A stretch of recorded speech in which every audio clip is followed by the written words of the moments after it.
Activity 3, we're going to go ahead and look at some simple arithmetic with variables. So what I want you to do is we're going to go ahead and delete all of that here. And arithmetic, if you remember, is just like plus, minus, multiply, divide, maybe raise to a power of. And so we're going to go ahead and just see how we can use variables to kind of help us do some simple math. So the very first thing I'm going to do is I'm going to just go ahead and declare a variable. Most basic variable name you could ever name something is probably A. And let's go ahead and name this give it the value, assign the value of 2. Remember, at the end of every JavaScript, you should have a semicolon. Let's go ahead and name a variable B. We'll say 5, 2, and 5. Those are pretty easy numbers to do some simple math with.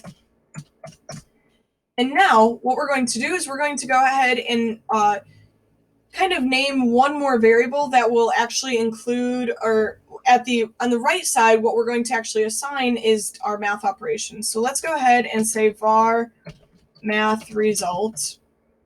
Remember, you can name variables anything. You are just kind of following along right now. This is just to kind of expose you to a lot of different a lot of different ideas that we could do with variables.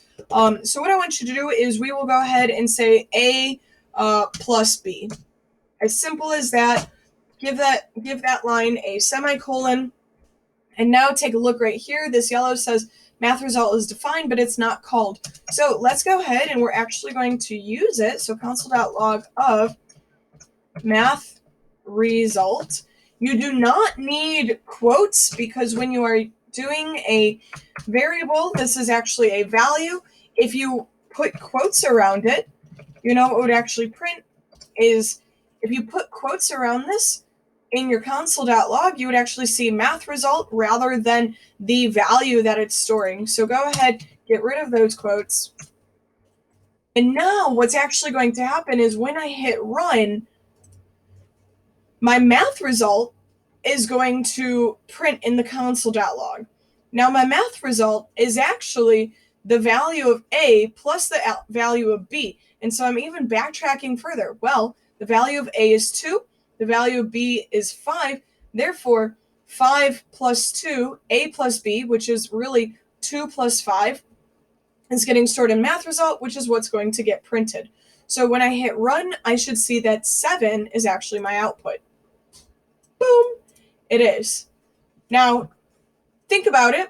If I was to do minus, what do you think the output would be? So we're going to come up here. We'll see that it's 2 minus 5. When I hit run, I should see -3. There you go. Some other expressions we could do are times. That is a little star, which you can actually find if you hold down Shift 8. So 2 times 5 should give me 10. And divide, right? So division is this line right here. 2 divided by 5 is 0.4. So we'll talk more about division in the future. It's actually a really special one. But you do have the ability to do math, and storing values and variables will help you. We will make a calculator one day, which is an awesome representation of how to use math and variables all at once.